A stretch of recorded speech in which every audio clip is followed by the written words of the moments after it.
আচ্ছা সম্মানিত ভাইয়ের আমার, আমাদের মাঝে আমাদের যিনি মারা গেলেন ওনার নাম হচ্ছে মোস্তফা ভাই। তো উনি আসলে ভাবে ওনার হায়াত যতক্ষণ ছিল তার আগেও মারা যাবে না, পরেও মারা যাবে না, একটা উসিলা, বুঝছেন? এটা একটা উসিলা। আল্লাহ একটা উনি ভালো কাজে যাচ্ছিলেন, আল্লাহ এই এই সময়ে আল্লাহ তাকে তুলে নিয়ে গেছেন। আমরা আল্লাহর কাছে দোয়া করি আল্লাহ তাকে জান্নাতের মেহমান হিসেবে কবুল করুন। আর আমরা যারা আছি আমরা ধৈর্য ধারণ করব, ইনশাআল্লাহ। ধৈর্য ধারণ করলে আল্লাহ পুরস্কার দেন। তো সেই জন্য আমরা ধৈর্য ধারণ করি। আর যে ঘাটতি আপনাদের হয়ে গেছে, এই ঘাটতি তো পূরণ করার আল্লাহ ছাড়া সম্ভব না। আল্লাহ আপনাদেরকে এই ঘাটতি পূরণ করার তৌফিক দান করুন। আমরা যারা এখানে আছি, এখানে উপস্থিত আছেন জামাত ইসলামীর পক্ষ থেকে যিনি এমপি নির্বাচন করবেন সামনে, মাওলানা আব্দুল হাকিম আসছেন। তিনিও আপনাদের এই খোঁজ খবর নিয়ে এবং গতকালকের শুনলাম যখন, তখনই এটাকে নিয়ে খুব মর্মাহত হয়েছেন এবং আমরাও মর্মাহত হচ্ছি।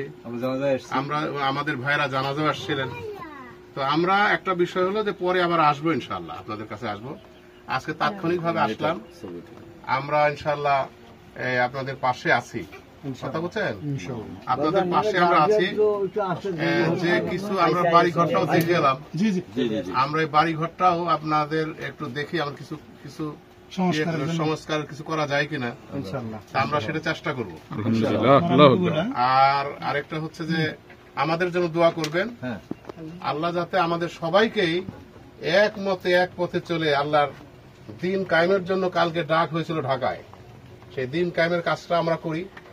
আমরা সবাই যাতে দিন কায়েমের জন্য তৈরি থাকতে পারি, সেই তৌফিক আল্লাহর কাছে চাচ্ছি। আপনাদের কাছে দোয়া চাই। সবাইকে ধন্যবাদ। আর আপনাদের ছেলে মেয়েদেরকে আল্লাহ মানুষ হওয়ার তৌফিক দান করুন। আমরা দোয়া করি, তার পাশেও আমরা আছি ইনশাআল্লাহ। তো আজকে আর আজকে দেরি করবো না, আমার নামাজেরও সময় হয়ে গেছে। তো দোয়া করবেন। আপনার স্বামী যে উদ্দেশ্যে যাচ্ছে সেই উদ্দেশ্যে যেন কামিয়াব হয়, ইসলামী আন্দোলন বিজয় হয় ইনশাআল্লাহ। মোহতারাম জেলা আমির আপনার ঘর বাড়ি একটু দেখে গেলেন, বিষয়টা সংস্কারের জন্য বিষয়টা একটু বিবেচনায় রাখলো। একসময় আবার আমরা এই বিষয় নিয়ে আর আমাদের এমপি ক্যান্ডিডেট মাওলানা আব্দুল হাকিম ভাই জামাত ইসলাম চলে গেছে, আমার এমপি ক্যান্ডিডেট আব্দুল হাকিম ভাই দেখে গেল। আমরা এই ঘর সংস্কার যতটুকু পারি সম্মানজনক ভাবে আমরা দেখবো ইনশাআল্লাহ। আচ্ছা ভাই, ভাস্তির প্রতি খেয়াল রাখেন, আপনারা অভিভাবক একটু খেয়াল রাখেন, মূল গার্জেন আপনারাই খেয়াল রাখেন। ঠেকাবে না। এখন হাসিম ভাই দেখাশোনা করা লাগবে।